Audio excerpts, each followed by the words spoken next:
Welcome to another In Wheel Time podcast, a 30-minute mini version of the In Wheel Time car show that airs live every Saturday morning, 8 to 11 a.m. Central. Howdy from the fall edition of Tailpipes and Tacos at the Loopy Tortilla in Katy, Texas. It's the In Wheel Time Car Talk Show. Just ahead, talk to a few more of the cruisers about their cars here in attendance today. Mars reviews the 2022 Ram 2500. Conrad has the events calendar, and we'll have a look at some of the stories making automotive news headlines this week. Howdy along with Mike out of this world, Mars. King Conrad DeLong. We need more Jeff Zekin, who's gathering up bags to give away from Griots. I'm Don Armstrong. Glad you could join us today. Thanks so much. I did want to make a little announcement, and that is the fact that for you guys out there, if you can hear me, can they hear me? Oh, yeah. That, pardon me? Oh, yeah. Oh, yeah. You got it loud over there? Well, it's, Yes. yeah. Blasting? Good. Well, for all of the attendees here at Tailpipes and Tacos today, if you'd like to have your car considered for one of the fine chili pepper trophies that Stan's giving away at today's event, be sure and register over here with Biff in the red ball cap, just right up here, right in front of us, that guy right there. And so say, hey, man, I want my car judged too. If you've won before and you're in attendance today, let somebody else win, to put it mildly. Well, I mean. Well, I saw the Barracuda was here, the 65 Barracuda. There, yeah, we interviewed him. Yep. Great car. He had won the first. Yes, he was one of our first winners. Exactly. Okay, Mr. Mars. So, the show's gotten so big, the parking lot's kind of filling up around the corner. So just around the corner, there's a group of Cougars, not potential dates for you tonight, Don. A bunch of. Well, wait just a minute. I thought that you ordered those Cougars up for me. Well, not these Cougars. I see, okay. The others will be here later. Well, I got you. I think they've heard this joke before. Yeah. Somewhere along the line. So one of them is a 69 XR7 convertible. Nice Oh, my. Drop top. And it belongs to Tommy Arney. And Tommy's here to tell us all about it. Tommy, so what, a 67? 69. Oh, 69.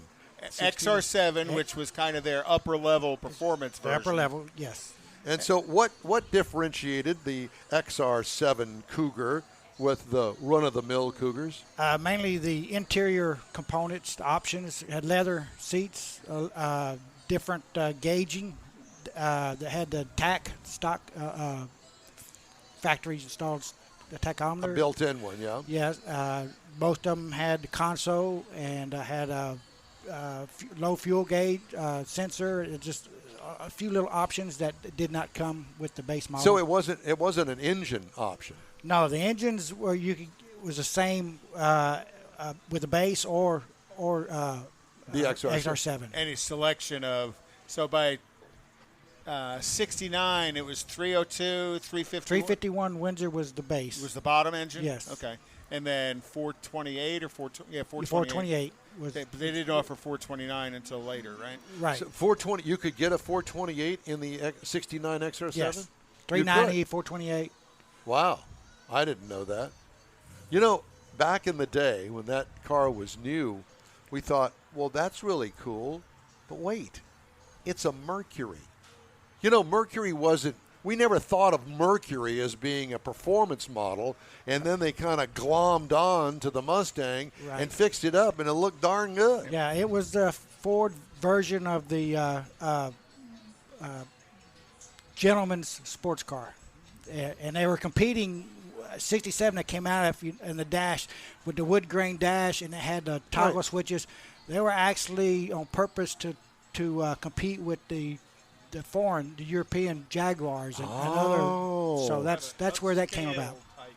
And some of the things that always differentiated the Cougars were the early gens was the hideaway headlights. Yes. And the sequential tail lights, which were always cool. We all thought that was the bomb. Oh, yeah. And everybody was trying to put it on their car and messing up the electrical circuit to the brakes. Oddly enough, the Mustang originally, the name they were looking at was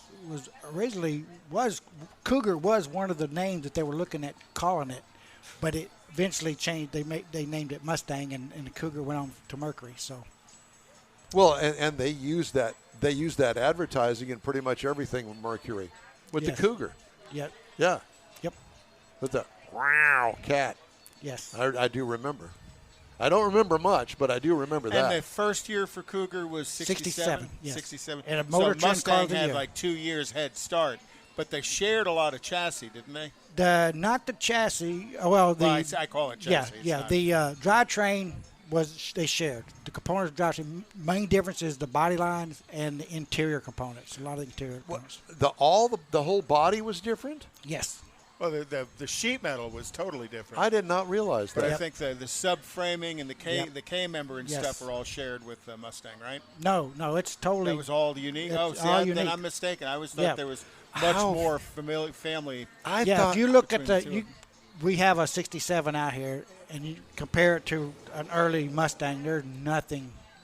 I had no clue. Did you? No, I thought they were very common shared pieces to them. I knew the engines. Why were the did they same, do that?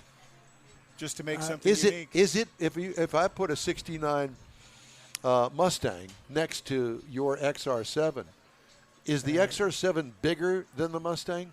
A little bit longer, yes. A little bit longer. Not much, but enough to. It's not wider though. No. Interesting. But they all had that long hood, short deck lid Yeah, well, right. Correct. style of the pony car. And there were a couple of people that were successfully racing Yes. Cougars back in the what Right. was That's called where, the Trans Am series in the day. Dan Gurney Right.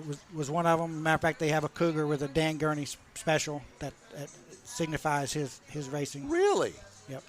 Man, I am just lost on Mercury Cougars. I had no clue. Yeah, the only engine of the Ford products that was not available in the Cougar was the 429 Cobra Jet, and that was they actually put it in 2 racing versions of the Cougar, but not on the street. Production. How did you get into Mercury Cougars? I saw my first Cougar in 1984, and my cousin had it, and I loved the body lines, and since then I've had about 8.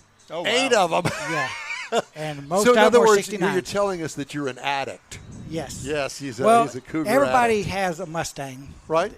But you go to car shows, you see very few Cougars. Well, and rightfully so. I mean, back in the day, you didn't see that many Cougars. That's right. I need to chime in on this. Back in '75, I had the Nova, and a friend of mine went to high school with him. He had a 67 Cougar, 390 in it. His dad had it painted like a charcoal gray. The thing was amazing. It was a very, very fast car.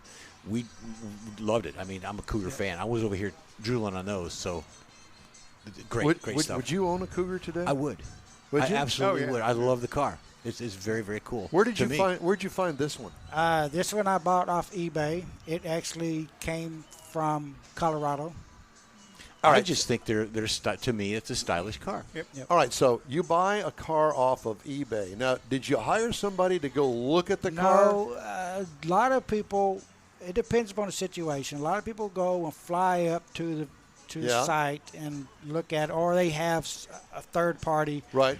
inspect it. I did not on this one. I went Rolled the dice. Well, I had FaceTime. I had videos, pictures, talking to the guy, and was confident that what I was seeing is See, I'd what be I would worried about rust. Well, that's where you have to look at carefully. I had lots of pictures, lots of video underneath the car, and all the major parts would actually you see rust, the quarter panels, the doors, and things like that. So, yeah, that's a big concern. Now, do you know how many original miles it has on it? I think it showed like somewhere around 90, but I don't know if that's been rolled over. Yeah, because that's back in the day when it was 100,000 miles rolled Right. the odometer. Yeah. But the XR7 wasn't a popular option package on the Cougar. It's a little bit more rare because it's an XR7, isn't it? Well, I wouldn't say it's rare, but it was at the time it was more expensive. I mean, compared Well, that to alone, because the Mercury was more Yeah. expensive, generally speaking. yeah, anyway. more than a Mustang. Yes. Yes, and then you get the XR7, it just added more to it. Yeah. How much more did XR7 package add to the bottom line? It doesn't sound like a lot now. 500? Yeah, it was probably about 500. Yeah. I mean, that doesn't seem like a lot now, but back then, when you're Well, talking yeah, the that whole, was more than 10%. when the original car cost 35, 500 is a big percentage. It's a big deal. Wow. Now, have you made any modifications to it or worked on it in any way? I had just had the transmission rebuilt. We were talking about transmission earlier, but so It's an automatic? it's an automatic, Yeah. 3-speed, Did they even C6. offer? FMX. Oh, okay. Did they offer a manual transmission? Yes. They did. Yep. I'm surprised. Yep. See, again, it goes back to the old Mercury thing that's But in they my were mind. it's all on the floor. You're right, So- right. But it just goes back to my mind Thinking going luxury car. a luxury car. Yeah, Yep. yeah. And when we would see an XR7, oh, there's an XR7. And We what always engine's make in note of yours? 351 Windsor. Eliminator. Loved Yep. him. And it's an original 4-barrel. Windsor came in a 2-barrel version and a 4-barrel version. This is the 4-barrel version. Has it got the original carburetor on it? No. It's actually I just put on a brand new Holley 600 CFM. Cheater. Wow. I had a lot of pain getting the other one to I work. can was gonna only say. imagine. And Yeah. and the ability of technicians today to finely tune a carburetor are few and far between. Right, yeah, exactly. I mean, you probably had to, to get anything done to it, probably had to send it out to a specialist, and if there was one available. Yeah. Well, I pretty much had to tweak it myself. So I was going to say it'd probably be from the old man's garage. yeah, Because today's technicians, I don't think that they. Well, maybe. It depends on if they went to school for carburetors. Oh yeah. And I would imagine that that's part of the class that is still out there somewhere. Well, back then in the late '60s, a Holley and a Ford carburetor were not too different. right. They were very They were similar. very common in their build. The way Crossed that they over. worked, yeah. Well, when I was Yeah. working for the Chevrolet dealership, we had the tune-up man. And that's all he did was work on carburetors and tune-ups and spark plug changes and distributors and, I worked coils. on plenty of carburetors when I worked at Yeah. Oldsmobile. And this guy could take any Rochester. It didn't make any difference what it was. I remember that he did carburetors on my Corvair, which had 4 one-barrel carburetors on it, and completely rebuilt them. They look brand new when he got finished with them and ran. Mwah, sweet. I'm surprised that you didn't put a fuel-injected style carburetor on it. Did you look into that? I have looked into that, but I don't drive it a whole lot, just on the weekends, and I just haven't at this point Didn't want to spend money justified on it. The expense. the expense, and you hear all the headache stories. The getting it to work properly, just not. Because it's a lot more than just bolting it on Right. in place of Correct. the carburetor. You've got to put an O2 sensor in downstream on the exhaust system so it knows what's going on. So it's a little bit more complicated than Right, just and bolting one on the then top. you also have to have something running off of, I guess, the harmonic balancer, so the engine knows where the carburetor knows where the engine is. Is it the harmonic balancer that they put the? Well, yeah, you don't need a reluctor wheel for the fuel injection system, but you do need an exhaust, what I call an exhaust sniffer, an O2 sensor, because then it's going to measure the richness of the exhaust stream. But and how make how adjustments. how does it time? It doesn't. It doesn't. It sprays. It's like a throttle body injection. Oh, It doesn't spray yeah. each individual cylinder. got you. It just sprays where the carburetor would have been. Gotcha. Yeah. But yeah, again, that takes somebody to set it up correctly. And you knew about carburetors, but not so much on the injection stuff. Yes. And Well, it's- join the club. And there's a big price difference between carbureted and fuel injection. How much was the carburetor? A little over 500? 400. 400? And fuel injection would have been 1,200? Probably initially, yeah. Yeah. Plus installation and somebody to Tune it. set up the exhaust system for it. Yeah. Yeah. Can you put a bung for the oxygen sensor? Oh, yeah, that's easy to do. Is- Yeah. Okay. But it takes somebody who's got to weld that in place too. So they got to cut the hole and weld it in place. So it's a little bit Yeah. more. It's than kind of like just- putting a steering wheel lock and starter on a yes on a steering 70 column. Oldsmobile, yeah. Yep. just time and effort. Uh-huh. That's it.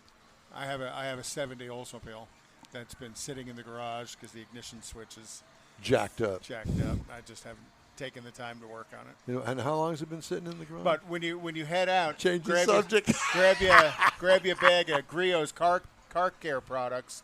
That's from Actually, grab two. Yeah. Grab 2 bags. That's from our friends at Paint House, Randy Borcherding and Jen Borcherding. They gave us a bunch of samples to give away at the car shows. Yeah. And very, very good products. It's got some paint correction stuff, some washless, Rinseless, cleaner, yes. rinseless And that car stuff, wash. have you ever used that rinseless car wash? Not. Oh, my God. I was shocked and surprised at how good that works if you do it the right way. Follow the instructions. Get you a bucket of water and a microfiber towel. Get it wet. Put that stuff in the bucket, and away she goes. It's amazing. Just a thought. I just want to make one acknowledgement to our Cougar Club who's here today. You have a Cougar Club here? We showed up. There's 4 of us here. Yeah. Southeast Texas Mercury Cougar Club. Yeah, they're back What's here. the website? I'd have to come back with you. Just look it up. Google it. And where do you live? I live in Atascocita. So you made got a a pretty drive good down drive. here. Oh, my God. I just saw somebody that I haven't seen in a while, and they've driven all the way from Crosby over here this morning. Shock and surprise. Well, there's that. your You mic's never know not who's on, going to so show we up can't at these events, including people with XR7 Cougars. Oh, yeah. I noticed that car because you had parked it over there initially. Yes. I noticed that car when you drove it in because, first off, you don't see a lot of Cougars, and you see Well, David way married one. less, well, even way less Cougar convertibles. Yep. That there's a rarity in that, and then to add the XR7 to it, pretty unique car to have to bring out to a show like this. Have you brought it to any of the national shows? No, this particular car I've only had for 6 weeks, Okay. so I haven't had it. This wow. is actually the first show that I've gone to. Well, aren't you glad you came? Yep. Yeah, appreciate you got, coming. but for no other reason, you got to meet us Yes. and be with us. It's This good. is- Tacos and mimosas and all kinds of good That's stuff right. in there. Yeah. So, at any rate, hey, thanks so much for stopping by. Thank It you was a very pleasure much. talking to you. It Hope was to a see you pleasure. again. Please come back. Bring We the rest will. of the gang. We will. All right. All right, time now for the events calendar. There you go. Southeast Texas Cats, Mercury Cougar Club. I love that. Awesome. Thank you. Yeah, that's great. I'm gonna All work. right, time now for the events calendar, and Conrad has that. Well, there's all kinds of stuff going on in town. Including the Tailpipes and Tacos, Including of which Tailpipes there's and another Tacos. hour and 45 minutes left right here at the Lupi Tortilla in Katy. And if you can't get here for this one today, the next one is December 17th here at Lupi Tortillas at Grand Parkway in Kingsland. That would be our in Christmas version. Katy. Are you going to dress as Santa, or are you going to be an elf? And I'll be Santa. Mrs. You Claus. can sit on my lap. Don't I look like an elf? he's gonna be Like Miss- the elf. Mrs. Claus. So October 8th is the All Ford Car Show at Gillow Ford in Conroe. That's Gullo Ford, isn't it? Gullo Ford, is Gullo. that what I said? You said Gillo. It's Gullo spelled like it's Ford. Gillo. October 9th is Hot Rod Madness at Rock Sports Bar and Grill off of Louetta. That starts Sunday at 9 a.m., October 9th. September 30th in Navasota is the Bug Off for all our Volkswagen friends. And then October 15th is the VW Harvest in Leander. Also in Is that Oleander? No, not old Leander, just New Leander. That's a fragrance, isn't New it? Leander. Saturday, October 15th at 8 a.m. is the Cypress Cars and Coffee off of basically Louetta and 290. On the 16th, on Sunday, is the 29th Annual Corvette Show at Town Green Park in the Woodlands. You need to bring your Corvette to that on a Sunday. That should be a lot of fun. What is that?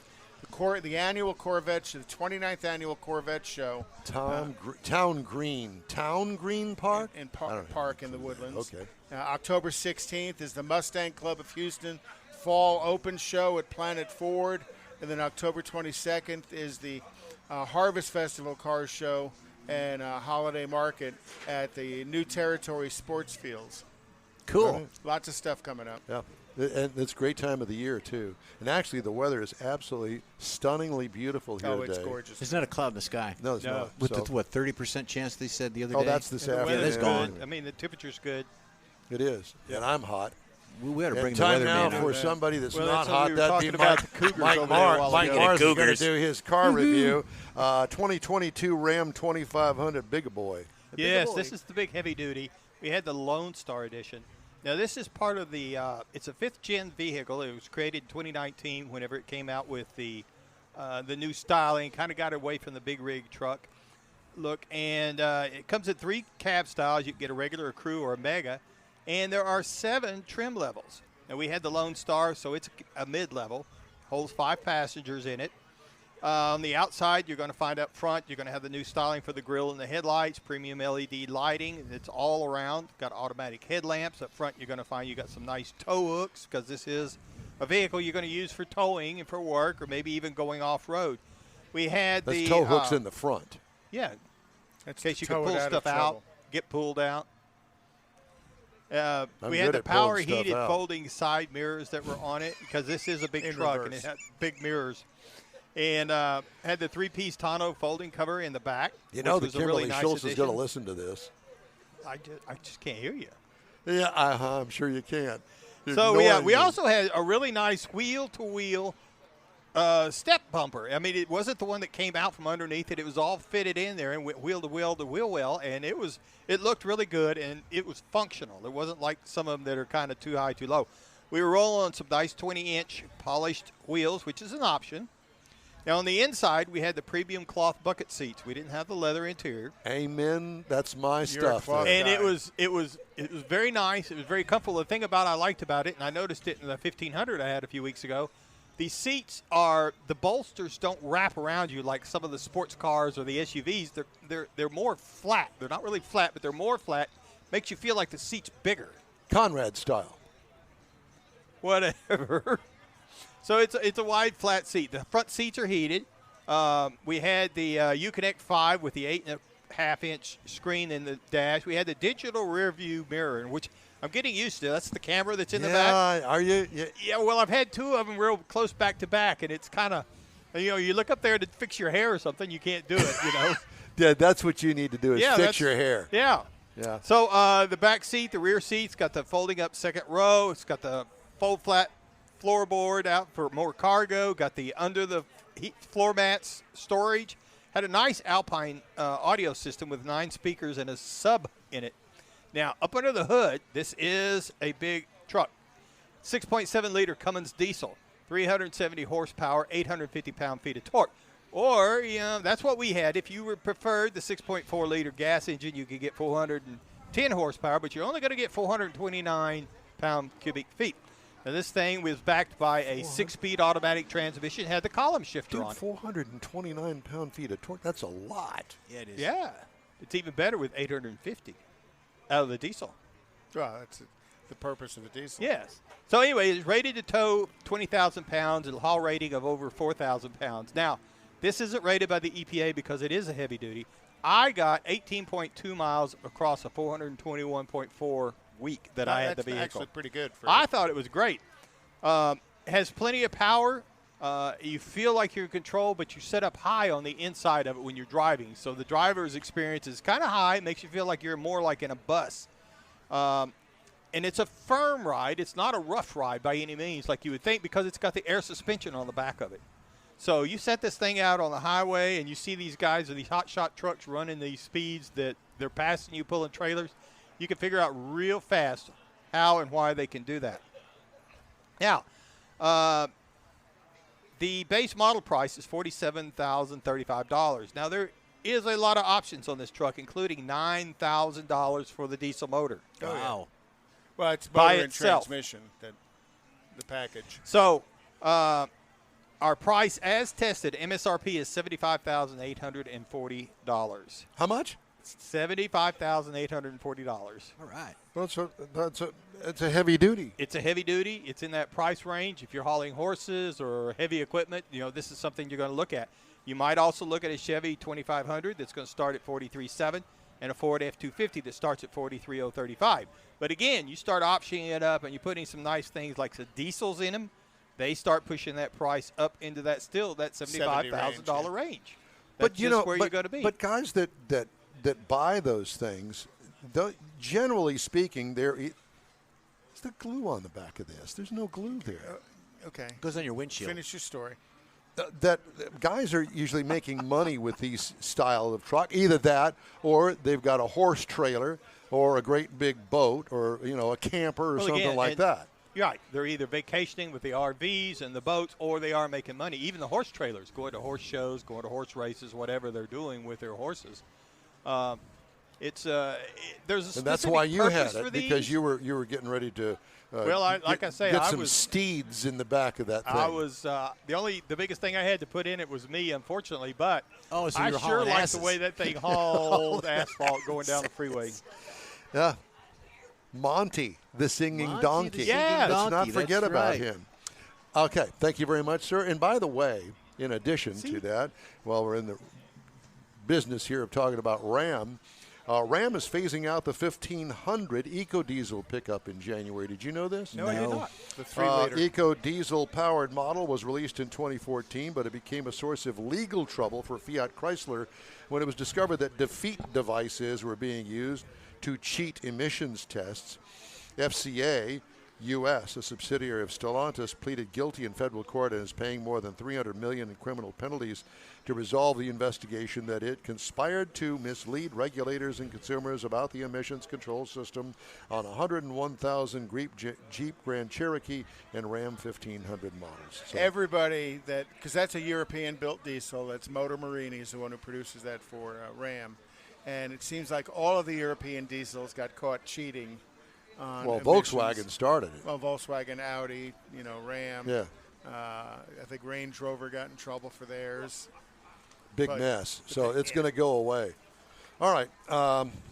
Hey, I want to remind everybody that the In Wheel Time Car Talk Show is available 24/7 through the iHeart Radio app. Just look for In Wheel Time Car Talk.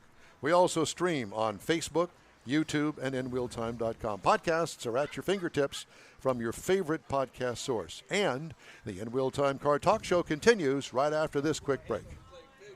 Starting to work on your Christmas calendar? Be sure to add the next Tailpipes and Tacos Cruise In Saturday, December 17th.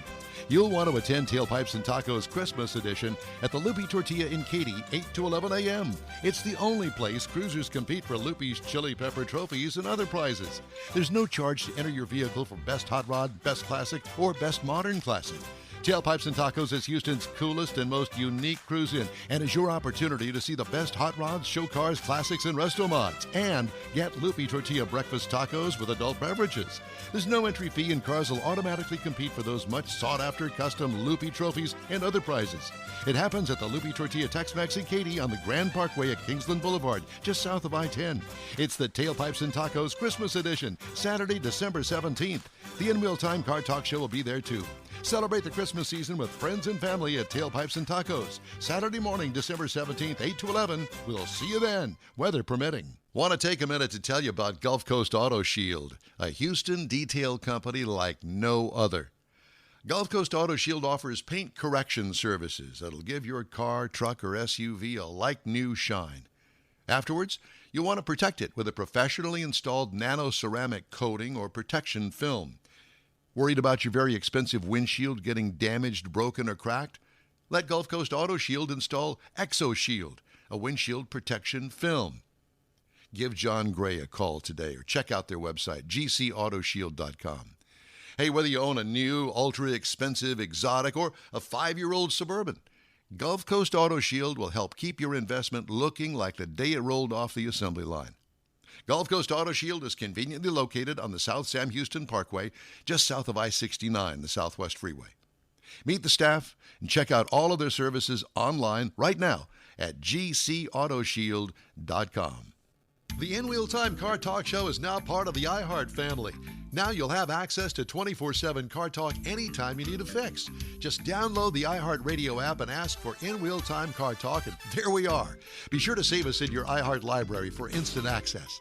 No matter where you are, you have the best Car Talk Show right on your PC, laptop, or mobile device and never have to worry about finding us again. Of course, you can always get access to our video and audio streams via InWheelTime.com and your favorite podcast channel, and all of this is free to you. From the iHeart Radio app, you'll not only hear our Saturday morning live show, but the best shows of the past, updated weekly. Never miss a minute of up-to-date new car reviews, pre-owned reviews, Conrad's Car Clinic, informative interviews, automotive news, and the most fun car talk show on the planet. Just download the iHeart Radio app, search for In Wheel Time Car Talk, save it to your library, and with a tap of the icon, you'll be in touch with your favorite Car Talk team. In Wheel Time Car Talk, streaming now on iHeart.com/In Wheel Time Car Talk. That's it for this podcast episode of the In Wheel Time Car Show. I'm Don Armstrong, inviting you to join us for our live show every Saturday morning, 8 to 11 a.m. Central on Facebook, YouTube, Twitch, and our InWheelTime.com website. Podcasts are available on Apple Podcasts, Spotify, Stitcher, iHeart Podcast, Podcast Addict, TuneIn, Pandora, and Amazon Music. Keep listening, and we'll see you soon.